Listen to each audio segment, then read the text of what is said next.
Welcome to Let's Talk America. I'm Alan Keyes, and today I have a special topic to talk about, one that's been on my mind a long time. I think it's on the mind of many thoughtful Americans, and it has to do with what I think of in my mind as kind of the demasculinization of America.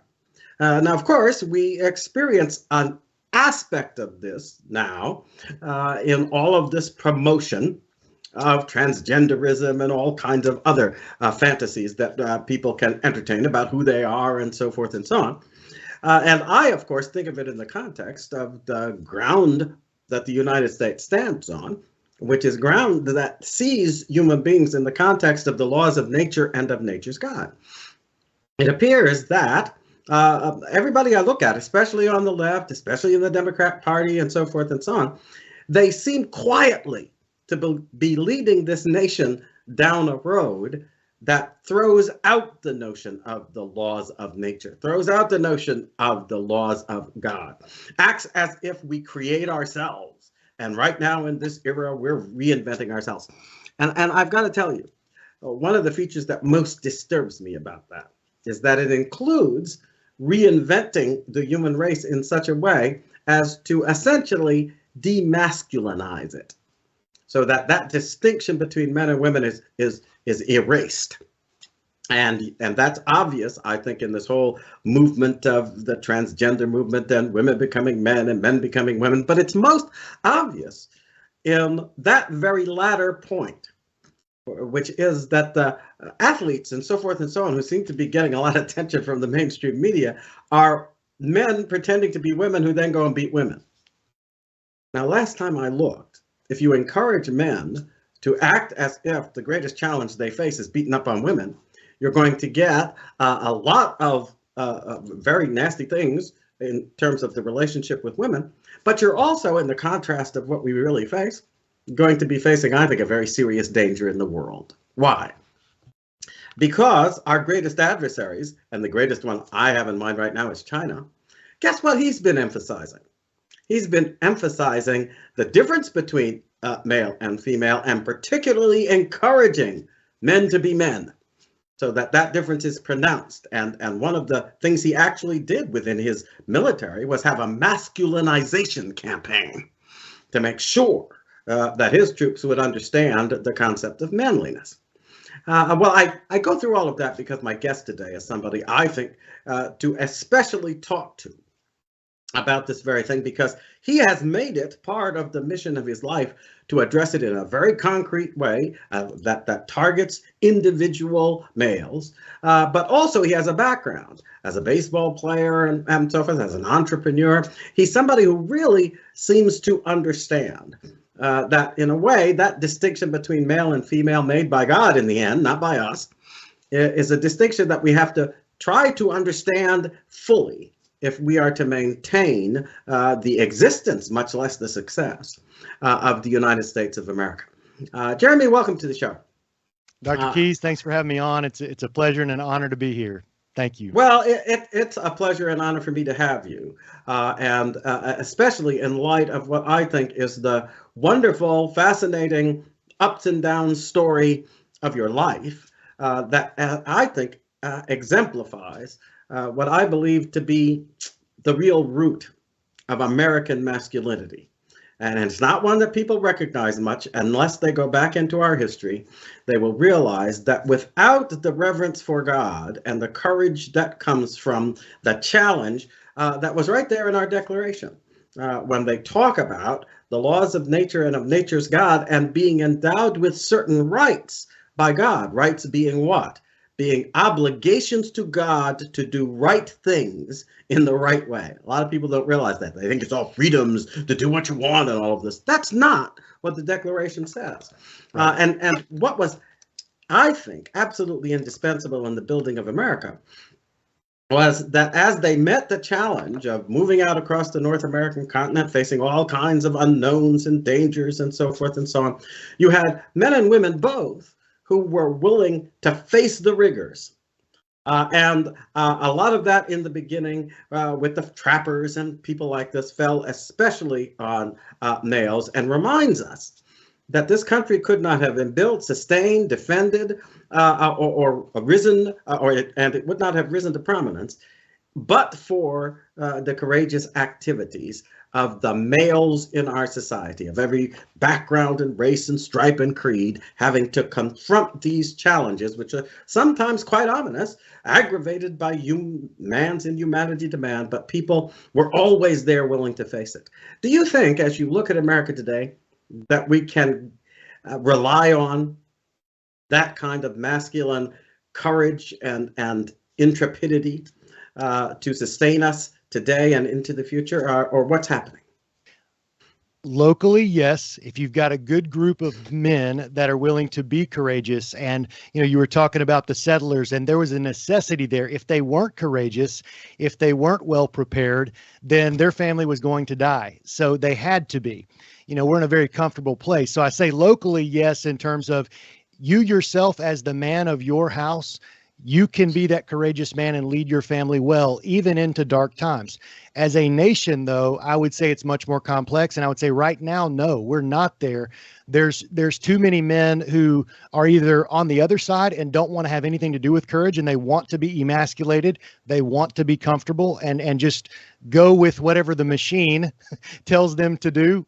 And then there's a big group, the biggest group of all is in the middle with their head in the sand, and they want to pretend they have a sense that something is really off, maybe since COVID and everything else, but they would rather not address it, because if they really dig and they see what's going on, it will force them into a decision to be courageous or not, and they don't want to have to face that decision. So my answer is locally, yes. At a family level, at a community level, we can stand strong. And America's go ahead. Well, I was going to say that I think that you're especially right, but you're also especially an example of how what happens at that local, even individual level is so important. So could you tell people a little bit about the story of your life that brought you to this recognition, and then brought you, I think, to make decisions that required a little bit of courage, but certainly a lot of commitment in order to do something about what you have learned from your own experience? Absolutely. Well, I was brought up with a firm foundation of a Christian worldview, a Bible-based belief system, and also a love of logic. And you mentioned nature's God from the Declaration of Independence. Logic will lead you back to God if you follow it to its logical conclusions. And so that's a beautiful thing. So I was brought up with a love of science, a love of God, and a love of the Word of God. So that was a firm foundation to begin with. And I was lucky in that way. But then I got into sports. And in sports, it's very important to practically be good at what you do, right? And the best players are going to be the ones that go out onto the field. So it's a very logical thing. There's rules and there's winners and losers. So that can make you a tougher person. It can make you it helps you to understand the way that life really works. If you work hard and you're good enough to be there, you'll be there. So that further kind of cemented maybe that worldview. But going on up into the higher ranks, I began to see as I got into high level college and then professional sports, which wasn't woke at that time. We're talking back, college for me was 2001. And then my baseball career ended around the end of 2011. But I saw as guys went higher and higher and higher on that pyramid and got more money, they began to lose their frame of reference for what really mattered. And we see that with athletes all the time. It's worse today than it was then. But I'll never forget, Dr. Keyes, a moment where I was in a Phillies locker room with the World Series championship Phillies team. And we were at spring training the year after winning the World Series. So these guys are riding on cloud nine. Most of us are in our mid-20s at the prime of our lives in terms of athleticism and otherwise. And it was a cultural training moment, a little seminar they did with us. And I'll try to keep this brief.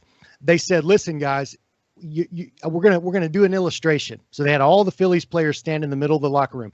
They said, you're at a party and you're walking away from the crowd and you're going to a bathroom. It's a house party. And you look into one of the bedrooms and you see a young woman getting attacked by a man. And it looks like it's about to get violent. It's definitely, she is not happy. She wants to get away. Do you insert yourself into the situation and try to help this young woman? Or do you go onto the bathroom and kind of just not involve yourself? And this is 2008. I expected 95% of the guys to say, absolutely, I'm going to insert myself. That's what I thought. There was 45 players. 40 of those players walked to the side of the room that said, I will not insert myself in that situation. Me and 4 others went to the side, and I couldn't believe what I was seeing. I was like, did I mishear this? And at that moment I knew, okay, there's a real problem with masculinity in this country. If aside from maybe Navy SEALs, professional athletes that are all 6'3", 6'4", big guys, if they're not going to get involved to help a young woman that's in distress, we've got a problem. One time in this country, the assumption would have been that if you didn't intervene, then there was something wrong with you, especially as a man, because it was expected that you were supposed to come to the rescue. What factors do you think have brought us to a day when in some ways either you got men who are incapable of envisaging that role or who I guess have been browbeaten and discouraged from embracing it because they think it's going to get them into some kind of confrontation? What do you think in terms of the effects that have produced this result? Well, I think it's a third reason. I think these guys, their number one goal in life is to protect what they had gotten. And they had gotten a lot of wealth and a lot of notoriety. And they had been told, I guess you'd call it browbeaten, but they were told as Major League Baseball players, don't get in the news for things off the field that could affect your career. Well, they don't want to lose, they don't know that guy. They don't know that girl. They were asked in that room, okay, why did you go to that side of the room? And 4 or 5 guys raised their hand and they said, because it's not my business. It's not my business to get involved. And that's what so many men, and I saw this after my baseball career, and I'm going to get to your question by saying this. In business, it's like once they achieved, the American dream, and their main goal became don't lose what I got at any cost. And when COVID hit, we saw that happen with medical doctors that knew better and they just didn't want to know. We saw it happen with athletes that supported these racial ideologies that are damaging and destructive. But rather than do the digging and find out what it was really about, they said, I'd rather not know. I'd rather just get the accolades and the book deals by supporting this narrative. So we saw that over and over again. And that's why, Dr. Keyes, in 2020, I just said, enough's enough. I have to step into this fight. And I felt God calling me to it. Speak truth to men in our society.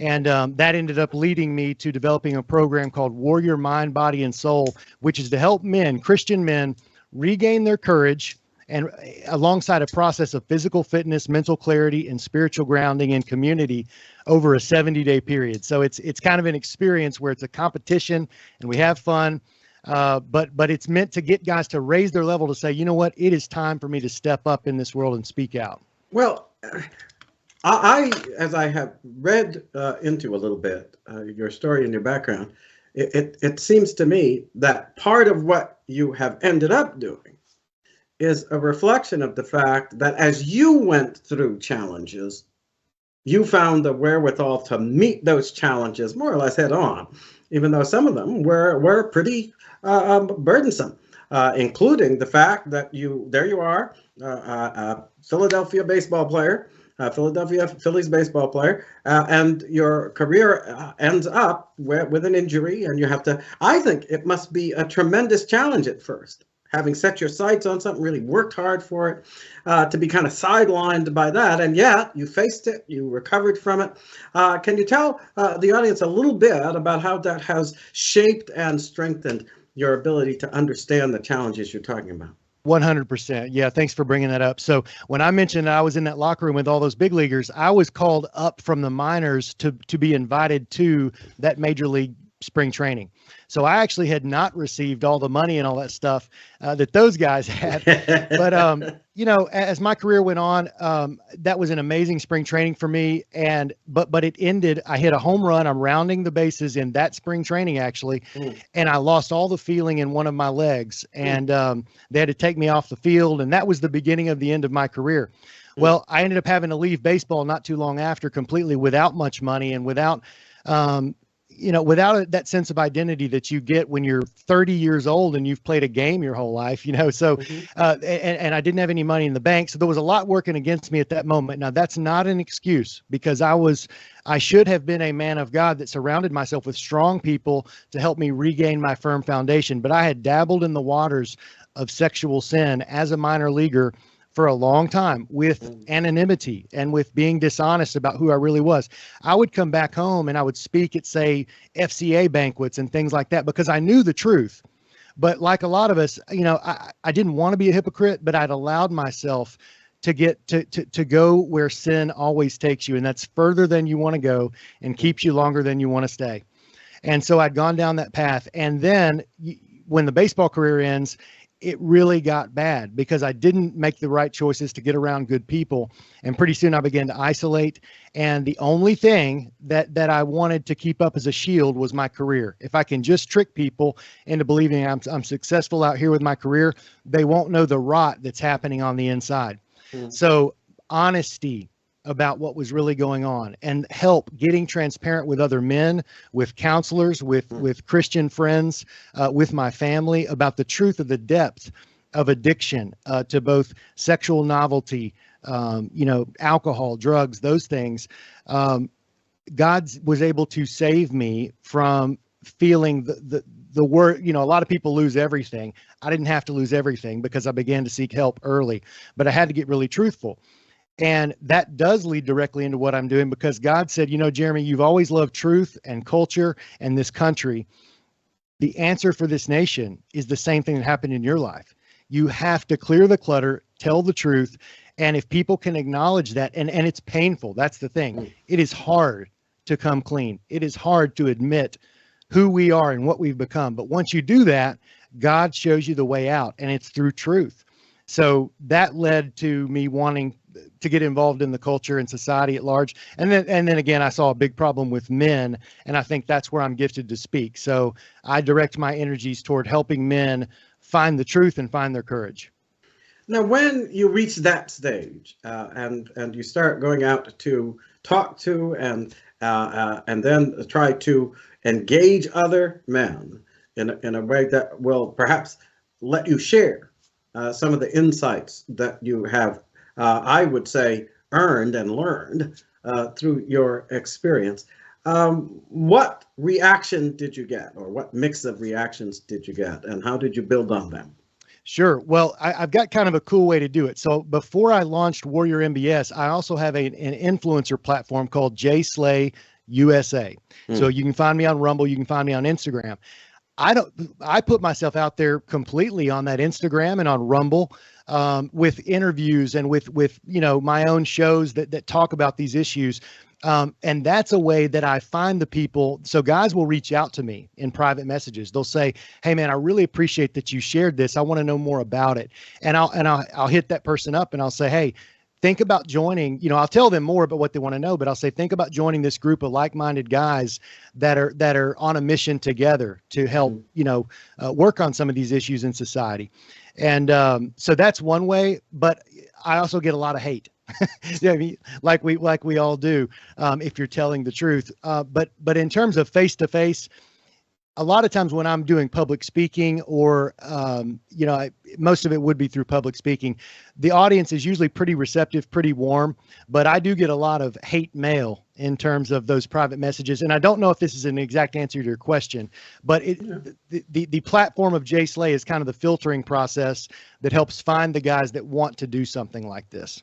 And then your response is kind of, I think, interesting too, because you have, as part of your platform, I guess, challenging people to get more fit, but not just in a physical sense, more fit in the spiritual sense, the sense of conscience, and other things that we're talking about here. Could you describe that a little in the time we have left in this segment? Sure. That's why it's called Warrior Mind, Body, and Soul. So as an athlete, I realized the physical, and this is a biblical principle as well. I beat my body and make it my slave. When you can begin to master some of your habits physically, all of a sudden your mind, it may take a little while to get over the hump, but your mind gets clearer. And when your mind gets clear, you can pray better. And when you begin to pray better, all of a sudden you want to eat natural foods. And there's things you begin to become attracted to that's the way God intended. So those three components, mind, body, and soul, they work together. And if you begin to improve one of them, it's a great entryway to have the other two rise alongside it. And so you do find that people are responsive. What would you say are the major components of what you're doing that are clearly attractive and inspiring to the people you work with? And what are the ones that take a little bit more time and difficulty before they really appreciate the benefits? The major components people appreciate is I'm going to start with number 2, because the one everybody thinks is, well, the guys get in shape over 70 days. There are these huge changes made. I mean, if you go to my website, you will see great before and after photos. And so that's there. And that's what I would expect is the feedback. That was the best thing. I got in shape, man. I wanted that. What they say is, I found a community of like-minded guys that I had a lot of fun with, and the competition aspect was great. So it's based on a point system. They post pictures of their meals. They post pictures, they call them sweaty selfies, where they snap a funny photo after workout. They got to be sweating, and it's honor system, but they get a point for that. We do spiritual special operations or soul building operations every week, which is something to get them outside of the box. So not another Bible study per se, but something that gets them alive to their relationship with God, their family, or their community. And it's an action step, and they've got to shoot a little video about that, or maybe do a write-up. So things like that. So that has been what they've been most attracted to. Now, your second part of the question was what takes a little bit longer. Could you clarify what you meant? Well, a little bit longer to get a response that appreciates the advantages that are going to be there and really commits to doing it. Well, where people are more resistant, because some things people are willing to do because they're fun from the get-go. Others they're a little more recalcitrant about because they don't see the benefits yet. Now, you'll have to well, wait a second here, because I have my job to do, and we're down to 30 seconds in this segment. But when we get back, after you have kind of answered that sort of question, I'd like to ask you a question about what's going on in the world we now live in. And as you look at it, why you think that not only are we being demasculinized, but in some sense, I think we're being dehumanized. It's as if they want us to fancy that we are our own creators and we're going to make some different human being that won't even be us anymore. We'll be back right after this. The timing of this warrior program for me couldn't have been more spot on. And I love the name that Jeremy calls it, the warrior mind, body, and soul, because it really encompasses all of those things. From the mind standpoint, one of the things I love is that I'm surrounded by like-minded men who love the Lord, men who want to be good leaders, not only in their home, but also in the community for which they live, and who are willing to step up to the plate and say, hey, I want to take a place and be a voice and be that man in my community and for my family. I love the body part because getting in shape is so important. I felt sluggish for a while, and so since I've been in this program, it's like my mind's gotten more clear, my body is changing, I'm losing weight, I feel good, I feel better about myself, and I've got more energy. And so I love the aspect of this. And the workout program is something that is absolutely doable, which is one of the things I struggled with other programs, because going to the gym, just the timing of it. But this has been phenomenal, the way Jeremy lays out these programs. And then the soul part of it, it has really challenged me and pushed me in my relationship with God. And there's been an awakening of things that I've really kind of been asleep to, that I don't need to be asleep to as a godly man. There's things I need to grow in, and so this has really challenged me and pushed me and been a program that has really set me on a track that at this season in my life I've never been on, but I'm grateful to be on it, and I feel empowered. And like I said, I've got like-minded men there's some competition, so it's fun, and they're pushing me and I'm pushing them, and it couldn't be better. So if you are giving this any thought, don't give it any more thought. Embrace it, do it. You won't regret it, I promise. Well, welcome back. Well, I am having a wonderful time talking to a guest who I think, as we discovered in the first segment, actually represents the walk that he is encouraging other people to walk.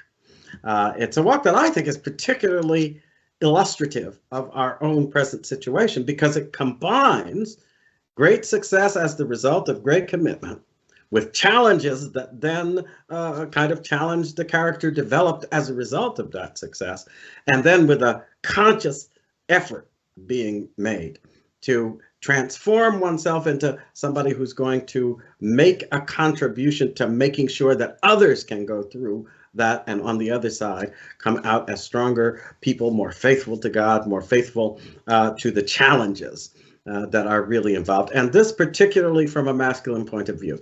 If you don't mind my saying so, Jeremy, I think that what you're doing is actually at the heart of the nuts and bolts work that has to be done to rebuild the very foundation of America's moral character and conscience. And I want to say it's just a great pleasure to have you on to talk to folks about it. In the first half, we talked a bit about what you have been doing, the program in particular of helping people to build stronger minds, bodies, and spirits that are grounded, as it were, in God, but up to understanding and meeting the challenges that are trying to rip apart, I think, the basic character, particularly of men. And I had a question that we were dealing with when we left in terms of how the response is and what turned out to be some of the difficulties people may have that you help them overcome. And then get into a little bit, if you don't mind, because we have now a society that is as a whole facing an onslaught, the purpose of which is to destroy our character. Because I think that most people looking at the United States from the perspective of its history and successes realize that it was, in fact, a character grounded in faith and then sharpened by experience and the willingness courageously to commit oneself to coping with those experiences in a positive way that built the country. And they want to take all that out. I think that's why they particularly emphasize men and demasculinization, but they're also targeting the family. And I think the most egregious way of doing so is to turn the hearts of the mothers away from their children through this whole, I think, egregious celebration of murder through abortion and things like that. But how do you see what you're doing then and the challenges that you've helped people overcome in the context of the challenges our society now faces? Well, I'll try to answer two questions. It kind of parallel fits there for me. So you mentioned what's the hard part for guys that join. 2 weeks. There's 2 weeks where to change your habits when it comes to meals, when it comes to fitness, when it comes to going to bed on time, all of that. For 2 weeks, it's tough. And I'm very clear with those guys. You're going to have to fight for 2 weeks and lean on me, contact your brothers on your team, tell them and tell your wife to expect you to be in a bad mood for these 2 weeks. But something's going to shift. It's going to change. And in society, to push back on this totalitarian power grab, which strangely enough involves the emasculation of men and all of the craziness that you mentioned, it's going to take some time, maybe 2 years, maybe longer, if we are to win this fight, and it's going to be difficult. But now I want to speak to the reason some of this is going on, and I mentioned the word totalitarian. I mean, those kind of societies, they can only survive if the male population has been gelded and emasculated and disenfranchised, because strong men are the natural bulwark that can push back against tyranny every time. We saw, especially great examples is in Russia with Stalin and Lenin. They wanted to get rid of any strong man, not just physically, but intellectually strong, who could stand opposed to their regime, and they'd throw them in the gulags. And so globally right now, we see this going on, not just from China that wants us to be emasculated and they want their men to be strong, but also the United Nations, the World Economic Forum, the Biden administration. Most of the Western governments have this push towards transgender ideology, the promotion and celebration of it, anything that is contrary to God's laws. Now, the ultimate spiritual route is to steal, kill, and destroy. It's a satanic thing. But as you move forward in history, you talked a minute ago about the communists. They knew they couldn't take on America and win in an outright war or some kind of face-to-face means. I remember this guy named Antonio Gramsci, he was a student of Karl Marx, and he said, we'll never beat America face-to-face in a war because they're too strong, both in their faith and in their military. We have to subvert their institutions. Yep. And there was 7 pillars of institutions that they were able to subvert over 100 years, and we're seeing the fruits of that today. So it is absolutely, I mean, there's a lot of things I could say, and I'll stop talking about it right now, but men are going to have to stand up and be a part of this fight, because women have actually taken the lead in terms of being for liberty and for patriotism and for fighting for freedom. I think part of that last observation is the result of the fact, too, that there has been a particular attack on women. And I think it's an attack on the country as a whole, of course, but it is through an attack on the female population, intended, I think, to put them in the dilemma where they have to weigh up their spirit of self-gratification against that natural law which inclines them to do the will of God and contribute to the success of others. See, I think a lot of people forget that that is one of the bedrock characteristics of a mother. A mother is a figure willing to understand and sacrifice in order to improve other people.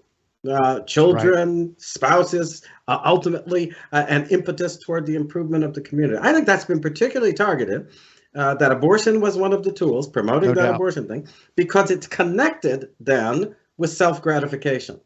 Until self-gratification is elevated above respect for the basic commitment to life. I mean, people think that it doesn't mean anything, but in the Declaration, we are committed to certain unalienable rights, life being the first one, right? That's right. And that's endowed by God. So you turn away from God, you commit yourself to self-gratification, and in the end, you destroy the conscience, which would otherwise be there, making you wary of taking any life, but also giving you a commitment to sustaining and building that life.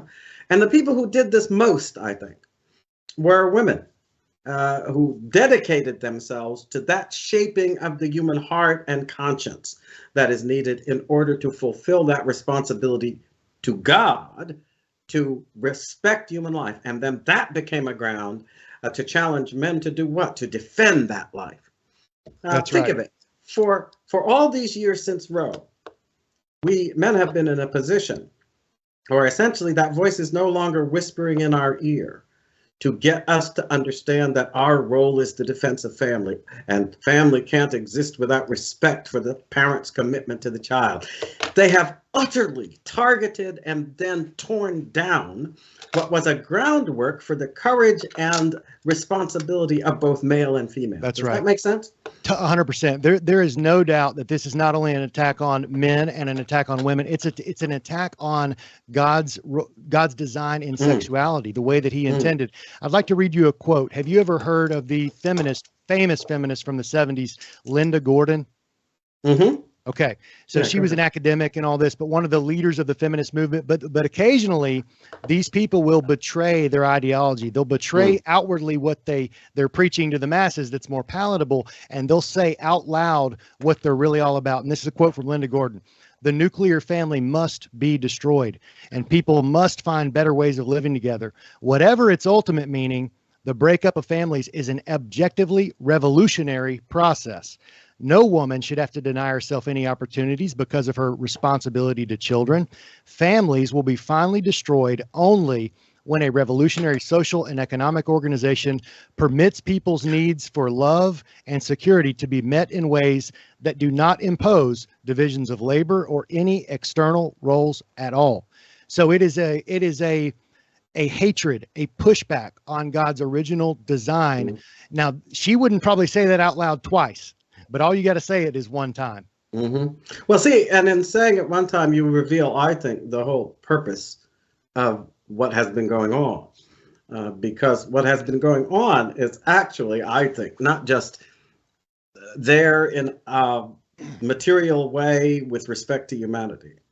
I think it actually reflects the true heart of satanic evil to destroy God's plan for the human race and therefore exterminate it. And I think that that's the ultimate implication of that withdrawal from responsibility. It makes no sense.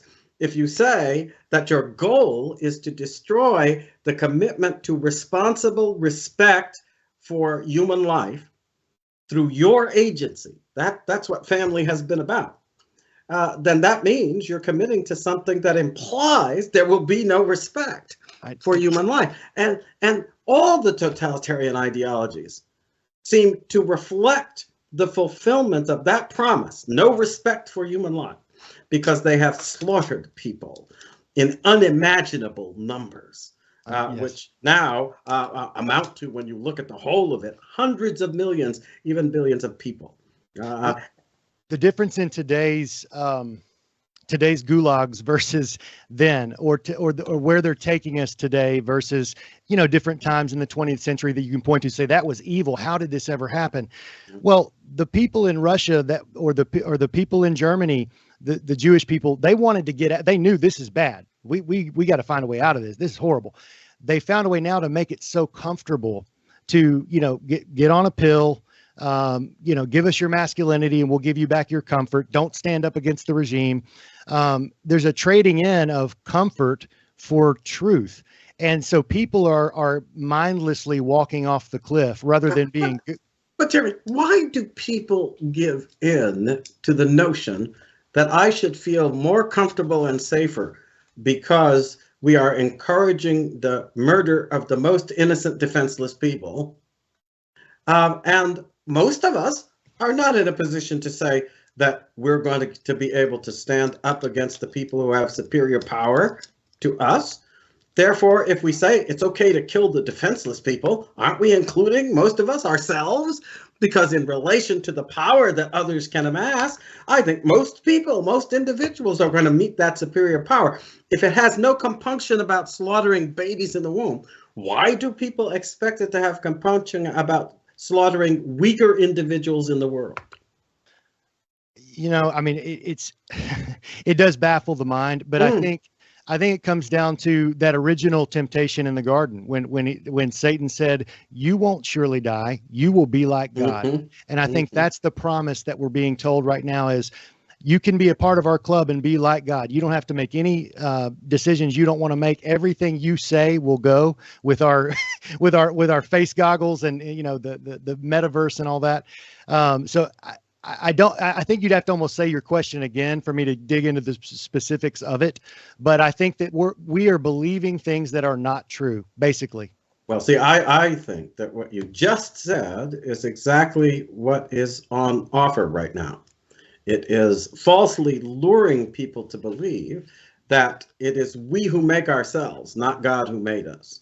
That therefore there is no limit, right, except our own perverse imaginations to what we can make of ourselves. And I think that's now being explicitly promoted at the origins of life itself, at the first years of human life, with this whole effort to take our children and turn them into people who believe that you are what you fantasize yourself to be, and that there is no pre-existing and ordained structure that actually establishes limits of conscience and in those terms.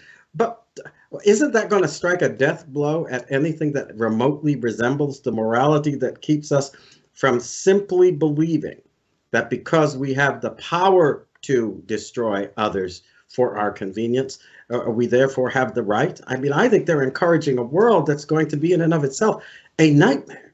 They absolutely are. But if you look at any of the most powerful people in the world, with the most money, these globalists, you can go back to Rockefeller and look at his writings from the past.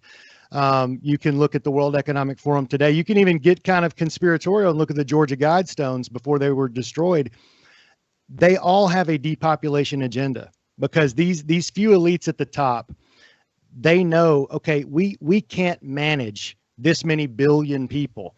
We need to get it down into the high millions, but we can't have a billion. Because I think they want to keep some people to rule over, but it can't be at the numbers that it currently is. And even Bill Gates, he's like, hey, if we do a good job with birth control and with family planning, we can reduce the global population by 15%. Now, I think he probably means a lot more than that. I mean, his father was a head of Planned Parenthood. Well, see, I think he definitely means it, because when I listened to one of his talks, he was talking as if the optimal population would be around 750 million, less than a billion. And I'm saying to myself, how on earth are you going to go from nearly 8 billion people down to that at the time? Right. And I said, you're only going to do it by massive extermination. And frankly, I think, whether people realize it or not, our first taste of the mechanisms of massive extermination was the COVID pandemic period we just went through. They were implementing a thing that says, well, we could kill X 100 million people. 100%. And they can do it quietly. I mean, it's silent weapons in a quiet war. And it's not just that they're doing it with abortion. They're doing it with the mentality that says, don't get married, don't have kids. You know, you've got these nations that were thriving, 50 years ago, and there was growth and there was economic stability and economic growth. And now all of that's crashing. And to be frank, this is all coordinated. It's being done on purpose. Yes, Satan has a plan for this world that they've got their hands in, but a lot of people think, well, the people at the top don't really know what they're doing. I think that there's many of them that do. You'd mentioned, China and their plan. The World Economic Forum and Justin Trudeau and others behind the scenes quietly, they like China. They like Z. They know, okay, if we can make America weak and we could get China to be strong, and we can create this kind of even sense between all the nations where there's really not going to be one. If there was an all-out war, there wouldn't come out a clear winner. That may be an option, because then they could kill a lot of people, and they need there to be no superpowers. The World Economic Forum has said it themselves. We don't want America to be a superpower by 2030. And the Biden administration. But I think they especially don't want that, because if America remained America, the premises on which we stand are diametrically contradictory of everything they're trying to achieve. We are a huge thorn in the flesh of the globalist, and Trump was a thorn in the flesh of the UN. That's why Make America Great Again was made out to be everything evil by these people, by these globalists and progressives, because they actually hate the idea of the slogan. It wasn't about race. They don't want a great America. So you're right. Well, see, and I think that means that they don't want a human race, because I often have to remind people of this, because I think all the nasty propaganda that's been hurled against the United States, and the lies about our history and so forth and so on, lead people to forget that the first document actually committed this country to respect and a vocation for the human race according to God's understanding of right. All human beings created equal and endowed by their creator with certain unalienable rights. Now, rights being not freedom to do what you want, but the obligation to follow those provisions of God's law and will that then are conducive to the greatest happiness for the human race. That was the premise of the country, but it wasn't a premise limited to this aspect or that ethnic group or all the things they try to get us now to believe are so important. The country was committed to a vocation for humanity. And I think we actually, in the 20th century, and starting, I think, actually with the outcome of the Civil War, we started that commitment, and we were building toward it. And these people know that implies a world in which each human being is going, on account of God's respect, to be respected. And that means they're not going to be the masters. They're not going to be the gods.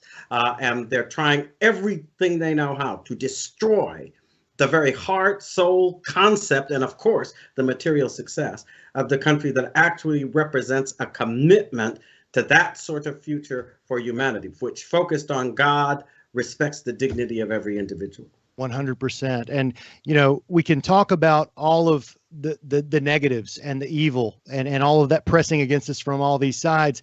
The beautiful thing about it, I'll give two beautiful things. One, some of this overstepping that they're doing is waking up the middle, where they're like, okay, I didn't sign up for that. I didn't sign up for Vanderbilt 20 miles away to be doing these transgender operations on our kids. Yeah. And I could go on down the line. It's insane. That's waking up some people in the middle class, middle America that just didn't want to get involved. And now they're saying, I got to get involved. Number two, we are in a good country to have those local awakenings and local uprisings where we say, we are now going to run for city council. We are going to run for school board.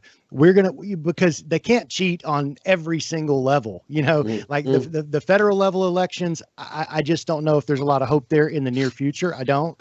But the local elections at that level, you're going to have a hard time if you've got a really on fire community saying, we're going to stand up for truth and righteousness and our constitutional rights, and we're going to get involved. And that is happening.